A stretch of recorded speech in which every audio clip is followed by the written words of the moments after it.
ஒரு ஊர் கடைசியில ஒரு ஏரி இருந்துச்சு. அந்த ஊர்ல வாழ்ற மக்களுக்கு அந்த ஏரி நீர் தான் ரொம்ப பிரதானமானது. பெண்கள் எல்லாரும் பானைகள்லயும் குடங்கள்லயும் தண்ணீர் எடுத்துட்டு போவாங்க.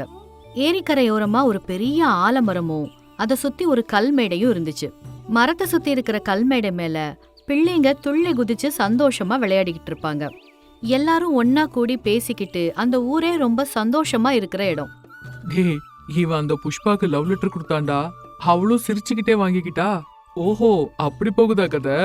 அப்படி இளைஞர்கள் காதல் பத்தி வேற சில விஷயங்கள் பத்தியும் யாருக்கும் தெரியாம ரகசியமா பேசிக்கிற இடமா இருந்துச்சு. இன்னொரு பக்கத்துல வயசானவங்க எல்லாம் உற்சவங்களை பத்தி பேசிக்கிட்டு ஆடு புலி ஆட்டம் விளையாடிட்டு இருப்பாங்க. டேய் சுப்பிகா, இந்த வருஷம் பவானிபுரம் மக்கள்லாம் உற்சவத்தை ரொம்ப பெருசா நடத்துனாங்களாம். நம்ம மட்டும் குறைஞ்சவங்களா என்ன?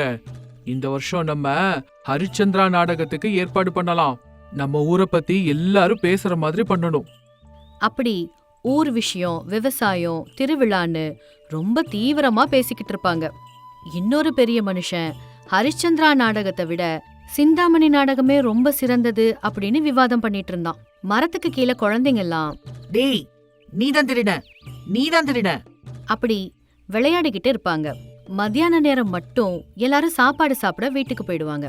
அந்த நேரம் அந்த மரம் மட்டும் அங்க தனியா இருக்கும். அந்த அரை மணி நேரம் மட்டும் சூரியனும் மரமும் ஒருத்தரோட ஒருத்தர் பேசிக்குவாங்க. எப்பவுமே அந்த மரத்தை சுத்தி குதூகலமாவும் சந்தோஷமாவும் தான் இருக்கும். கொஞ்ச நேரம் கழிச்சு அந்த மரத்தடிக்கு பெரியவங்க எல்லாம் வந்து படுத்து ஓய்வெடுப்பாங்க. அப்பா, என்ன ஆனந்தமா இருக்கு. ஆனா இன்னும் கொஞ்சம் காத்து வந்தா இன்னும் நல்லா இருக்கும். அப்படி ஒரு பெரியவர் தனக்கு தானே பேசிக்கிட்டு படுத்தாரு.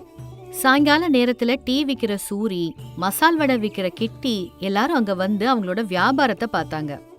வடை வடை, மசால் வடை, மெதுவடை, வாங்கம்மா வாங்க, சுட சுட இருக்கு, வந்து வாங்கிட்டு போங்கம்மா. அப்படி தெருவு சுத்தி விற்பனை பண்ணுவான். பிள்ளைங்க எல்லாரும் அங்கேயே வாங்கி சாப்பிடுவாங்க. டீ விக்கிற சூரி கூட அங்க டீ வித்து நிறைய லாபம் பார்த்தான். அப்படி அந்த மரத்தடி அந்த ஊரோட ஆதாரமா இருந்துச்சு. பல பேருக்கு அது ஆதாயமாவும் இருந்துச்சு. ஒரு நாள் அந்த ஊர்ல வாழ்ந்துட்டு இருக்கிற அண்ணன் தம்பியான சூரியன் சந்திரனுக்குள்ள பெரிய சண்டை ஆயிடுச்சு. தனித்தனியா பிரிஞ்சு போய் வாழலான்னு முடிவு பண்ணாங்க.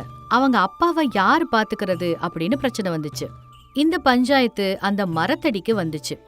ஊர் பெரிய மனுஷங்க எல்லாரும் பஞ்சாயத்துல இருந்தாங்க. என்னப்பா, இது என்ன ஒரு பஞ்சாயத்து? நீங்க 2 பேரும் பிரிஞ்சு போயிட்டீங்கன்னா உங்க வயசான அப்பாவோட கதி என்ன ஆகும்? அப்படி அண்ணன் தம்பிய நிக்க வச்சு கேள்வி கேட்டாங்க. அவங்களுக்கு நடுவுல அவங்க அப்பா ராமநாராயணன் உட்கார்ந்திருந்தாரு. இந்த வயசுல நீங்க 2 பேரும் பிரிஞ்சு போயிட்டா இந்த வயசானவர் எப்படி உயிர் வாழ்வாரு அப்படின்னு பஞ்சாயத்து தலைவர் கேட்டாரு. எங்க 2 பேருக்கும் ஒத்து போகலங்க. நாங்க 2 பேரும் பிரிஞ்சிருக்கிறது தாங்க நல்லது. அப்பதான் அண்ணனும் அண்ணியும் சந்தோஷமா இருப்பாங்க.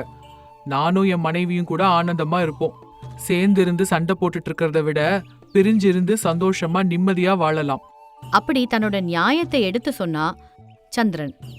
உண்மையிலேயே என்னதான் பிரச்சனைன்னு சொல்லாம நீங்க உங்களுக்குள்ளேயே முடிவு பண்ணிக்கிட்டு பேசினா நான் எப்படி தீர்வு சொல்ல முடியும்? அப்படி பஞ்சாயத்து தலைவர் கேட்ட உடனே அண்ணன் தம்பிங்க உண்மையான விஷயம் என்னன்னு சொல்ல ஆரம்பிச்சாங்க. என் மனைவிக்கும் என் தம்பி மனைவிக்கும் ஒத்து போகலங்க. ஒரே வீட்ல இருந்து எப்ப பாரு சண்டை போட்டுட்டு இருக்கிறதுல என்ன லாபம்? அதனாலதான் எங்க அப்பா 1 மாசம் என் வீட்ல இருக்கட்டும், 1 மாசம் அண்ணனோட வீட்ல இருக்கட்டும். அப்படி அண்ணன் தம்பி அவங்களோட முடிவை சொன்னாங்க. அப்படி எதுக்கு? உங்க அப்பாவை 2 துண்டா நறுக்கி போட்டு ஆளுக்கு ஒரு துண்டா எடுத்துட்டு போங்க அப்படின்னு கூர்மையான வார்த்தைகள்ல சொன்னாரு பஞ்சாயத்து தலைவர். அதை கேட்டு சூரியனும் சந்திரனும் தலை குனிஞ்சு நின்னாங்க. பெண்கள் வேற வேற இடத்துல இருந்து வராங்க, வேற வேற குடும்பத்துல இருந்து வராங்க. அவங்களோட சிந்தனைகளும் வேற வேற மாதிரி தான் இருக்கும். நீங்க தானே அவங்களுக்கு சொல்லி புரிய வைக்கணும். அப்படி சொன்ன உடனே சூரியனும் சந்திரனும் தலை குனிஞ்சு அமைதியா நின்னாங்க. ராமனையும் லக்ஷ்மணனையும் பெத்த அப்பா அப்படித்தான் ஊரவரை இப்ப வரைக்கும் சொல்லுது. அதனால உங்க அப்பாவுக்கு எவ்வளவு பெருமை. அதை கேட்டு அவங்க அப்பா கூட கண் கலங்கி நின்னாரு. வெளியில எவ்வளவுதான் கஷ்டப்பட்டாலும் வீட்ல மனைவிகளை சமாதானம் பண்ண முடியலன்னா எல்லாம் வீண். அவங்களுக்கு புரியுற மாதிரி நீங்க தான் எடுத்து சொல்லணும். அவங்க ஒத்துமையா இருக்கிற மாதிரி நடந்துக்க வைக்கிறது உங்க கையில தான் இருக்கு. அப்படி அந்த அண்ணன் தம்பிக்கு எடுத்து சொன்னாரு. அந்த அண்ணன் தம்பி கூட அவங்களோட தப்ப உணர்ந்து அவங்க அப்பாவை கூட்டிக்கிட்டு அங்கிருந்து போனாங்க. இப்படி நடந்ததை பார்த்து ஊர் மொத்தமும் ரொம்ப ரொம்ப சந்தோஷப்பட்டாங்க. இங்க நடந்த மொத்த காட்சிக்கும் அந்த மரம் ஒரு சாட்சியா நின்னுட்டு இருந்துச்சு. கொஞ்ச நாட்கள் கழிச்சு அந்த ஊரோரமா இருந்த ஏரியில வெள்ளம் வந்துருச்சு. ஊர் மொத்தமும் மழையாலையும் வெள்ளத்தாலையும் ரொம்ப பாதிக்கப்பட்டுச்சு. எல்லா வீட்டுக்குள்ளேயும் தண்ணி புகுந்துருச்சு. டேய், கூரை மேல ஏறிக்கோங்க. கரண்ட் கம்பியை யாரும் தொட்டுறாதீங்க. பசங்களா, தண்ணியில இறங்கக்கூடாது, புரிஞ்சுதா? ஜாக்கிரதையா இருக்கணும். அப்படி ஒரு இளைஞர் வந்து அவங்களுக்கு உதவி பண்ணாங்க. அந்த இளைஞர்கள் ஊருக்குள்ள எல்லாருக்கும் போய் உதவி பண்ணிக்கிட்டு இருந்தாங்க. கரண்ட்டும் போனதால ஊரெல்லாம் ஒரே இருட்டாகி போச்சு. டேய் பசங்களா, வீட்டுக்கு வெளியில போகாதீங்க. அப்படி ஒருத்தருக்கொருத்தர் துணையா இருந்தாங்க. வெள்ளம் ஏற ஏற மக்களால அதை சமாளிக்க முடியாம எல்லாருமே அந்த மரத்தடிக்கு வந்துட்டாங்க. அங்கேயே சமையல் செஞ்சு அங்கேயே படுத்து தூங்கி பாதுகாப்பா இருந்தாங்க. டேய், கடலை பருப்பு யார் வீட்ல இருக்கு? எடுத்துட்டு வாங்க. டேய் தம்பி, நீ அரிசி எடுத்துட்டு வாடா. டேய், நீ என்ன பாக்குற? போய் பச்சை மிளகாய் எடுத்துட்டு வா. இப்படி எல்லாரும் சேர்ந்து அந்த வெள்ளத்தை எதிர்கொண்டாங்க. வெள்ளம் வடிஞ்சதும் எல்லாரும் அவங்கவங்க வீட்டுக்கு போயிட்டாங்க.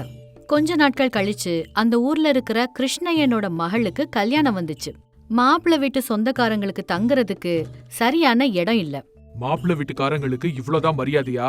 நாங்க எங்க படுக்கிறது? அப்படின்னு ரொம்ப கோவமா கேட்டாரு ஒரு உறவினர். அதுக்கு கிருஷ்ணய்யா தயங்கியபடியே சமாதானமும் சொன்னாரு. வீடு சின்னதுங்க. உங்களுக்கு படுக்கிறதுக்கு தோட்டத்துல ஏற்பாடு பண்றேன். நீங்க தப்பா நினைச்சுக்காதீங்க, கொஞ்சம் புரிஞ்சுக்கோங்க. அப்படி சொன்னதை கேட்டதும் மாப்பிள்ளை வீட்டுக்காரங்க இன்னும் கோவப்பட்டாங்க. என்னது, தோட்டத்துல படுக்கணுமா? அப்படின்னு ரொம்ப கோவமா கேட்டாரு. கிருஷ்ணய்யாவுக்கு என்ன பண்றதுனே புரியல. அப்போதான் டீ விக்கிற சூரி அங்க வந்தான். என்னங்க, என்ன விஷயம்? அப்படின்னு விஷயம் எல்லாத்தையும் தெரிஞ்சுக்கிட்டான். விஷயத்தை கேட்டு கடகடன்னு சிரிச்சான். இதுவா இதுவா பிரச்சனை? நீங்க ஒரு தடவை எங்க ஆலமரத்துக்கு கீழே படுத்து பாருங்க, அவ்வளோ அசத்தலா இருக்கும். அந்த கல் மேடை மேல படுத்தாலே தூக்கம் எப்படி வருதுன்னு யாருக்குமே தெரியாது, தெரியுமா? அப்படி சூரி சொல்றத கேட்டு மாப்பிள்ளை வீட்டுக்காரங்களுக்கு ஒரே ஆச்சரியமா போச்சு. மரத்துக்கு கீழே படுக்கிறோமேனு வெக்கப்படாதீங்க. குளிர்ந்த காத்துல அந்த கல்மேடையில படுத்தா அவ்வளோ ஆனந்தமா இருக்கும். அப்படி சொல்லி அவங்கள சமாதானப்படுத்தி மரத்தடிக்கு கூட்டிட்டு போனான். கல்மேடை மேல படுக்கைகள் விரிச்சு அவங்கள படுக்க வச்சான். அவங்க நிம்மதியா தூங்குனாங்க. அவங்க சந்தோஷமா தூங்குறத அந்த மரம் கூட அமைதியா பாத்துக்கிட்டே இருந்துச்சு. இப்படி பல நிகழ்வுகளுக்கு ஒரு கடவுள் மாதிரி அந்த மரம் சாட்சியா நின்னுச்சு. சில வருஷங்கள் கழிச்சு இன்டர்நெட் கிராமங்களுக்கு வந்துச்சு. டிவி வந்துச்சு.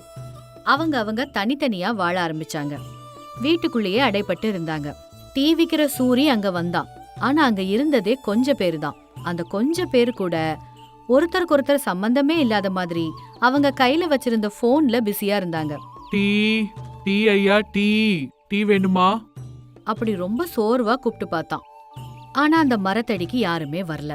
மசால் வடை வித்துக்கிட்டு இருந்த கிட்டி கூட பட்டணத்துக்கு வேலை தேடி போயிட்டாரு. கொஞ்ச நாட்கள் கழிச்சு அந்த மரம் கூட கோவத்தினாலேயோ என்னவோ யாருக்கும் தெரியாது, அந்த மரம் கூட அப்படியே விழுந்துருச்சு.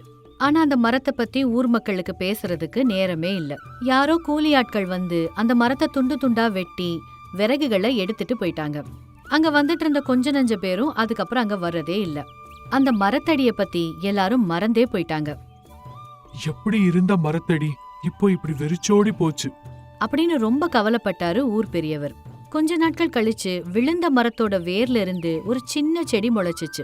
அந்த செடி நல்ல பெருசா வளர்ந்து அது ஒரு பெரிய மரமா வளரணும்னு நம்ம வேண்டிக்கலாம். மனுஷங்க கூட மாறி முன்னாடி காலம் மாதிரி அந்த மரத்தடிய உயிர்ப்போட வச்சுக்கணும்னு பிரார்த்திக்கலாம். ஏன்னா ஒரு டெக்னாலஜி மனுஷங்களை இணைக்கணுமே தவிர மனுஷங்களை பிரிக்க கூடாது.